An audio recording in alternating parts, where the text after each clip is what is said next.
네, 비트코인이 박스권 횡보 상황을 확인해주고 있습니다. 아직 6만 6천 달러 위에서 안정적인 지지세까지는 보여주지 못하고는 있는데, 그럼에도 불구하고 2차 박스권 안에는 진입해 있는 상황이라는 거.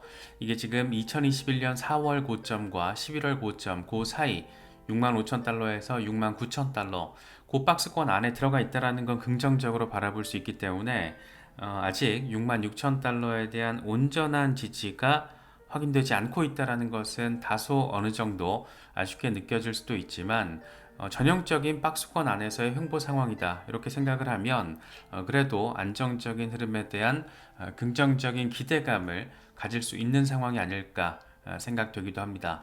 일단 6만 9천 달러 뚫고 나면 그때부터는 바로 이제 전고 돌파 리테스트가 될 거기 때문에 시장에 큰 악재만 들어와 주지 않는다라면 참 좋겠다 이런 생각이 드는 것은 그 기분 탓만은 아닌 것 같습니다. 공포 탐욕 지수는 하루 전보다 4포인트 오른 74를 기록하면서 탐욕 단계가 이어지고 있습니다.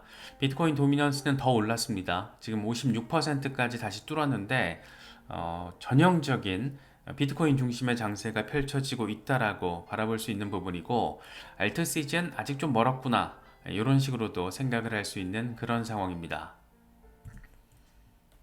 지금 사실 가장 큰 주목도는 기술적인 흐름, 차트적인 흐름 이런 거 물론 엄청 많이 중요하지만 이슈적인 상황, 특히 기관들의 진입이 생각했던 것보다 상당히 빡셌다더라 이런 게 지금 확인이 됐기 때문입니다. 이번에 13F 제출 기한이 지났습니다. 현지 시간으로 5월 15일까지 SEC에다가 1분기 증권 보유 내역을 보고를 하는 건데 이게 다 마무리가 되면서 이제 집계가 나왔습니다. 이건 K33 리서치가 집계를 한 건데 3월 31일 기준 그러니까 1분기 기준으로 봤을 때 전문 투자사 937곳이 미국의 비트코인 현물 ETF에 투자를 하고 있는 것으로 나타났습니다. 반면 1분기에 금 ETF에 투자를 한 곳은 95곳에 불과했다. 상당히 이게 10배 차이잖아요, 지금. 10배 차이가 나다 보니까 이 자체가 앞으로 이 시장이 어떻게 흘러가게 될 것인가. ETF라는 상품 자체가 통상 한 6개월에서 1년 정도 어떤 자금 유입을 이 풀을 만드는 그런 시간이 필요한데도 불구하고 지금 어마어마한 속도로 비트코인 현물 ETF가 미국 전체 ETF 역사의 새로운 장을 열고 있다. 이렇게도 지금 평가를 할 수 있는 그런 상황이 이렇게 이제 데이터적으로도 나와주고 있습니다. 미국 비트코인 현물 ETF에서는 개인 투자자들이 지금 유동성 대부분을 담당을 하고 있다. 이게 지금 재밌는 포인트죠. 쉽게 말하면 아직 기관들 제대로 들어오지 않았다라는 겁니다. 그래서 전문 투자자 기관들이 1분기 말까지 보유하고 있는 총 액수로 따져보면 110억 6천만 달러 규모로 비트코인 현물 ETF를 지금 가지고 있는데 총 운용 자산의 18.7%, 20%도 안 된다라는 거예요. 그래서 아직까지는 개인 중심의 장세가 개인 투자자들이 비트코인 현물 ETF의 장세를 만지작 하고 있고 기관들이 이제 막 들어오기 시작했는데 금 ETF와 비교를 해도 어마어마한 차이점이 나타나더라. 이런 것들 우리가 상당히 의미 있게 바라볼 수 있는 부분이 아닐까 생각됩니다. 메트워건은 이런 얘기를 합니다. 1억 달러 이상 자산 보유를 하고 있는 944개 기업들이 비트코인 현물 ETF를 보유하고 있다. 총 107억 달러 규모의 비트코인 현물 ETF를 보유하고 있는 것으로 나타났다. 이게 지금 집계 데이터가 조금씩 차이가 있는데 얼추 비슷하긴 해요. 그래서 이 사람도 처음에 올렸던 것과 지금 변화가 생겨서 I'm sorry 하고 있거든요. 사과한다고. 데이터는 살짝 지금 시간차를 두고 숫자가 살짝 차이는 있지만 거의 큰 틀에서는 의미 없습니다. 그래서 지금 이런 정도로 기관들이 빡세게 들어오고 있다. 그러면서 하는 얘기가 재밌어요. 기관 투자자들이 비트코인 현물 ETF를 이제 막 매수하기 시작한 거다. 이미 엄청난 성공을 거뒀고 기관들의 투자는 이제 계약금을 건 수준에 불과하다. 아직 멀었다라는 거고 이게 지금 한 6개월 안에 큰 폭으로 포트폴리오 전체에서 한 2%에서 5% 수준으로 딱 이 세팅이 되는 시간이 얼마 이제 안 남았어. 6개월 정도 보통 걸린다라고 하더라고요. 실사부터 단행까지. 그래서 지금 이제 막 계약금 들어온 거, 이 맛보기 장세라는 거 뭐 이런 것들을 지금 강조를 하고 있습니다. 상당히 흥미로운 부분이죠. 그래서 비트코인 현물 ETF에 대한 미국 기관들의 전문 투자 기관들의 본격적인 관심이 더 강화될 가능성이 상당히 높아졌다라는 게 1분기 상황에서 이제 확인이 되는 거고, 사실 이제 2분기도 절반이 지났잖아요. 그렇기 때문에 2분기에 또 어떤 흐름이 포착이 될지 그런 것들도 상당히 의미 있는 관전 포인트가 될 수밖에 없다. 이렇게 정리할 수 있는 상황입니다.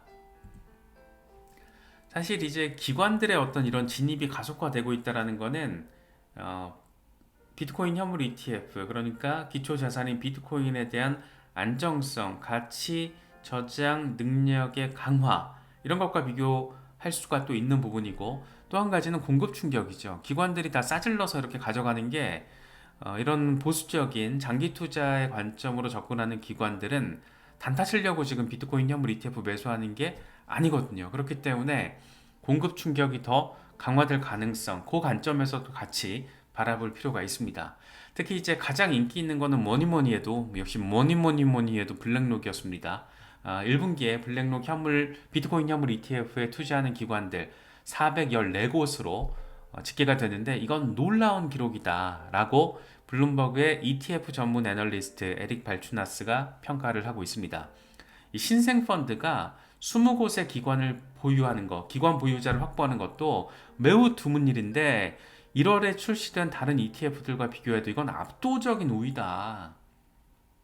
20곳 확보하는 것도 어려운데 지금 414곳을 가져왔다라는 거잖아요. 블랙록, 피델리티, 아크, 비트와이즈. 이런 식으로 지금 상당히 흥미진진하게 상황들을 가져가고 있는 그런 것들이 지금 데이터로 표시가 되고 있다 보니까 상당히 흥미진진한 기대감을 갖게 만드는 게 아닌가, 그런 생각이 조금 세게 드는 것 같기도 합니다. 이것도 재밌죠? 이것도 뭔가 상당히 지금 정치권에서 또 재미있게 펼쳐지고 있습니다. SAB121, 우리가 이거 짚어봤었잖아요. 은행의 암호화폐 보유를 금지하는 지침을 무효화시키는 거. 그러니까 은행들도 커스터디 가능하게 해야지, 이게 시대적인 혁신인데 당연히 혁신을 따라가야지 라고 이야기를 하고 있는 게 지금 의회 하원에서 통과됐고, 이번에 상원에서도 지금 이게 통과된 거거든요. 그래서 의회에서는 당연히 은행들도 이거 보유해야지 혁신기술인데 라고 이야기를 하면서, 이런 지침, SEC가 만든 이런 개같은 지침은 무효화시켜야 돼 라고 지금 이야기를 한 거죠. 상하원이 모두 통과가 됐습니다. 재밌는 거는 하원에서 통과됐을 때 바이든 대통령이 거부권 행사하겠다 이런 미친 소리를 하면서 상당히 재밌는 이런 프레임을 만들었는데, 이제 과연 바이든의 선택은 어떻게 될 것인가 재밌죠? 폭스 비즈니스의 엘레노 테렛이 이런 얘기를 합니다. 바이든은 10일 안에 거부권을 행사하거나 법원에 서명을 하거나 아무것도 하지 않을 수도 있다. 아무것도 안 하면 서명 없이 해당 법안은 발효되게 된다. 아무것도 안 했을 때, 이게 지금 재밌는 상황이 되는 거죠. 이미 바이든 대통령은 거부권 행사 의지를 피력을 했고, 그런데 재밌는 변수가 뭐냐면, 하지만 트럼프가 친암호화폐 행보를 지금 최근에 보이면서 거의 이제 처음으로 암호화폐 지지 선언을 한 거잖아요. 크립토 대통령이 되겠다 이렇게까지 멘트를 날린 상황이어서 바이든의 입장 변화를 지켜보는 것도 흥미로울 것이다, 이렇게 이야기를 하고 있습니다. 상당히 잘 짚었어요, 맥락을.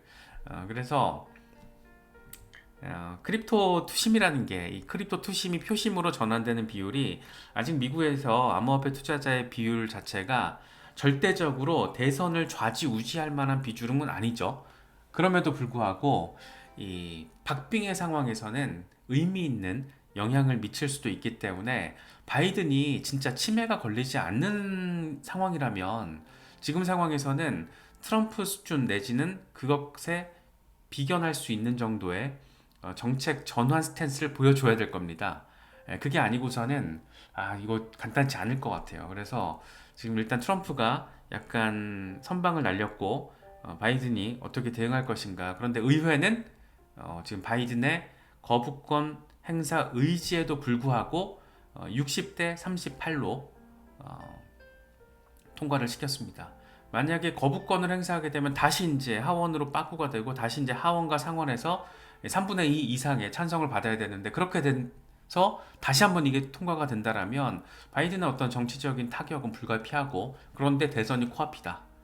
되게 흥미로운 상황이에요. 그래서 이런 점들도 어쨌든 미국 행정부 자체가 굉장히 반암호화폐적인 정책, 특히 이제 미국의 SEC 이 쭈꾸미 대가리를 필두로 굉장히 우악스러운 정책 행보를 지금 보이고 있는데, 이런 것들에 있어서 어쨌든 트럼프가 지금 번쩍 선봉 장군처럼 지금 친암호화폐 정책을 펼치겠다, 규제 기관을 통해서 단속을 하지 않겠다, 이렇게까지 지금 멘트를 날린 상황이어서 과연 백악관이 어떤 스탠스를 보일지 상당히 흥미로운 부분입니다.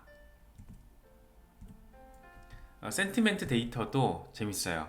이 비트코인을 100개 이상 보유한 고래 원래 수가 15,907개로 여전히 높은 수치를 보여주고 있다. 그런데 고래 활동은 액티비티 자체는 올해 들어서 최저 수준으로 지금 떨어졌다. 고래 원래 수가 증가한다라면 이건 강세 신호가 될 것이다. 당연하죠. 이 고래들은 지금 65,000달러나 73,000달러에서 수익을 얻으려고 이렇게 지속적으로 매집을 하고 있는 게 아닐 거니까.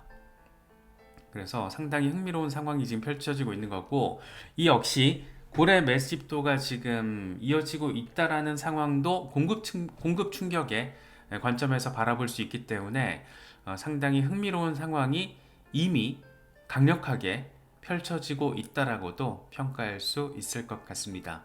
기관들은 때로 몰려오고, 의회에서는 SEC를 압박하고 있고, 바이든 행정부를 압박하고 있고, 암호화폐 시장 내적으로는 비트코인 고래들이 이렇게 적극적으로 활동을 하고 있고, 상당히 재밌는 상황이 최소한 중기적인 관점에서 바라보더라도 의미 있게 펼쳐지게 되지 않을까, 그런 생각이 굉장히 좀 개인적으로는 많이 드는 것 같습니다.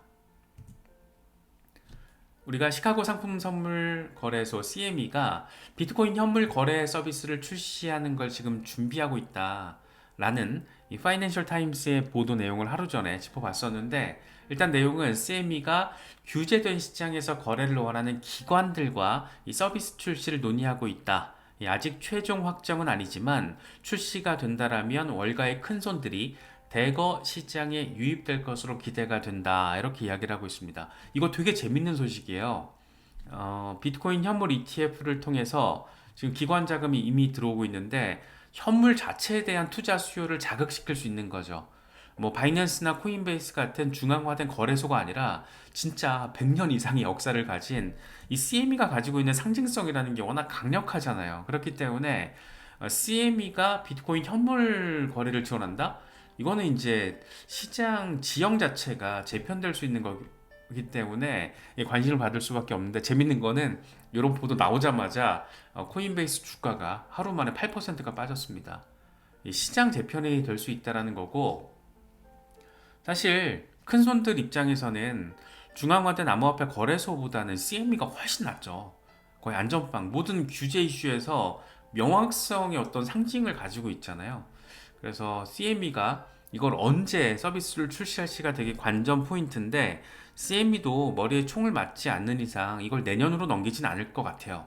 왜냐하면 반감기 시즌에 맞춰서 수수료 장사를 해야 되는 입장이기 때문에 이걸 질질 끌면서 뭐 내년 후년, 이거 완전 병신짓이고, 아마도 예상컨대는 빠르면 올해 하반기, 늦어도 내년 1분기에는 이게 나와줘야지 정상적인 어떤 사이클 패턴에 따른 수익 극대화, 이 수수료 극대화를 노릴 수 있습니다. 그래서 CME에도 이 최고 상품 책임자가 있을 거잖아요. 그래서 그런 양반들이 머리가 좀 정상적으로 돌아가는 사람이라면 요거는 딱 눈치 봐서 적당하게 미국 대선 어떤 판도와 판세 이런 거 봐서 출시하는 게 출시할 가능성이 상당히 높다라고 바라보는 게 맞지 않을까, 뭐 그런 생각을 개인적으로 좀 가지고 있습니다. 차트적인 면도 좀 짚어봐야 되는데, 캐프리올 인베스트먼트의 창립자인 찰스 에드워드는 중장기적으로 긍정적인 관점을 견지하고 있습니다. 이거 지금 주간 차트거든요. 주간 차트에서 비트코인이 지금 58,000달러에서 65,000달러 이 하락 채널 안에서 등락을 반복하면서 조정을 받고 있다. 이런 추세는 앞으로도 넉 달, 5달 정도 더 지속될 수 있지만, 장기적인 관점에서 이 커버랜드 패턴을 완성하면서 가자! 어디까지 10만 달러까지 가능할 것으로 생각된다 라고 이야기를 하고 있습니다. 그러면서 주간 차트에서 지금 추세를 지키면서 58,000달러 위에서 캔들을 마감하고 있다. 이 컵앤핸들 패턴 완성을 위해서는 최대 9개월 정도 시간이 걸릴 수가 있지만 58,000달러가 깨지지 않는다라면 기술적으로는 낙관적이다. 그러니까 이 양반 말도 적어도 연말 연시쯤에 어느 시점이 되면 뭐 10만 달러 정도까지는 가능성이 충분하다. 이런 얘기를 하고 있습니다. 너무 흥미롭게 보이는 차트예요. 렉트 캐피탈 같은 경우에는 이게 지금 일간 차트거든요. 비트코인은 한 달 전 시작된 일간 하락 추세 드디어 돌파했다. CPI 임팩트를 통해서 돌파했고 하락 추세가 깨지면 상승 추세가 발생하고 56,000달러 바닥 이후에 이제 첫 고점도 기록을 했다. 여기서 이제 상승 추세가 와리가리하면서 나와주는 게 우리가 바라는 거겠죠. 이것도 주간 차트입니다. 요다 같은 경우에는 현재 박스권은 확실히 강세 지속 패턴을 형성을 하고 있다. 강세 지속 패턴, 대칭 삼각 패턴 조금 더 빠질 수는 있겠지만 55,000달러 위에서 지지를 잘 받아줄 거고 그렇게 갈 거다. 박스권 돌파하면 새로운 고점까지 상승하게 될 거야. 1차 10만 달러, 2차 15만 달러. 연내 15만 달러는 사실 조금 높은 숫자입니다. 높은 숫자이긴 한데 뭐 물론 스탠다드 차타드 같은 대형 은행들도 연내 15만 달러 전망을 지금 견지하고 있지만 상당히 높은 숫자이고 10만 달러라는 게 이제 약간 현실적으로 체감화 가능한 그런 숫자가 되지 않았나 싶은 생각도 들어요.